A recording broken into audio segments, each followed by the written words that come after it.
Billy Carson. Billy, in more recent years there has been a growing interest in regards to planet Mars.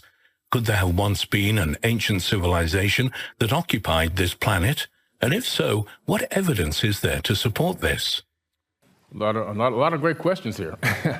Mars is an amazing place. I'm going to talk a lot about it actually tonight at 7 p.m., so you don't want to miss this talk, because I'm going to show you some anomalies on Mars and the links that it has to Earth and other civilizations.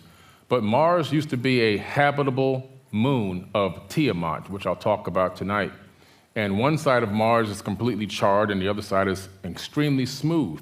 The side that's charred was the side that actually was impacted by the explosion of this planet named Tiamat, which now is the asteroid belt. And then Mars was slung into this very strange elliptical orbit around the sun, and it became a planet. But Mars originally was a habitable moon. And what's interesting about it, we've sent a lot of missions to Mars. If you look at all of the space agencies that have sent missions to Mars, you'll find that literally trillions of dollars have been spent to send remote-controlled cars to a cold, dry rock, right? Well, tonight I'm going to show you evidence in my lecture that Mars is not a cold, dry rock, that there is atmosphere, that there is oxygen, that there is magnetic field, that there is bow shock bending the solar wind around the planet. I'm going to show you all the science data that we've collected on Mars, showing you that the planet was extremely habitable, and right now, today, currently, is habitable in a limited basis.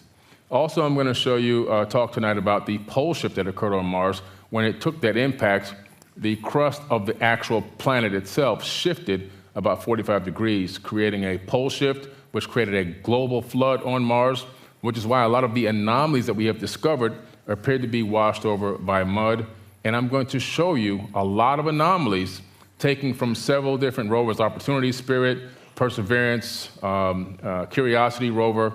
It's going to be an amazing talk tonight. You don't want to miss it. Mars, in my opinion, is directly linked to the ancient Atlantean culture that was on Earth. And I'm going to provide my evidence for that tonight, showing that Atlantis was not just a ring city in the middle of the Atlantic, but that Atlantis was not only a global civilization on Earth, but it was also an interplanetary civilization, and that I believe that similar anomalies, or things that are anomalies that we've discovered, look extremely similar to some of the ancient structures, the megalithic structures left behind here on Earth. Everything from ankhs, which I'll show you, that have been left behind here on Earth, to ankhs that we can see on planet Mars from the rover data, pyramids, and many, many other anomalies that we can show you that will leave you scratching your head, like what is really going on up there? And some things that don't look too old, which really makes you want to scratch your head and go, what is going on Mars? In my personal opinion, I think that Mars is probably a location of a breakaway civilization. It makes total logical sense, especially when you're spending trillions of dollars over the several decades to go visit this place. And the reason why there's a lot of billionaires going to Mars is because I personally believe, this is my personal opinion, that there's an infrastructure that is already being worked out and built up there. When you talk about Elon Musk and Branson and all these other billionaires that are looking to go to Mars on a one-way trip and not come back, and taking people with them. If you're on Earth, with the creature comforts of Earth, you're a billionaire, you've got all the money you need, you can go on all the vacations, you can go on yachts and airplanes, you can see this beautiful planet, you've got butlers and maids and servants, everything is first class. You don't necessarily want to get on an airplane or a space plane and go to another planet that's just a cold, dry rock and live in a tin can and a spacesuit for the rest of your life till you die. It doesn't make logical sense, at least not to me. And so if I'm going to go to Mars, that means I'm already knowing that there's possibly an infrastructure established, whether it's below ground or above ground. We know that you can 3D print 10 to 12 houses in a day. A Japanese architect is already doing that right now in Japan. They 3D print houses using existing regolith and soil right from the current landscape and turn it into a house in a day. They can do a dozen houses in a day. Could that same technology be used on Mars? I think so.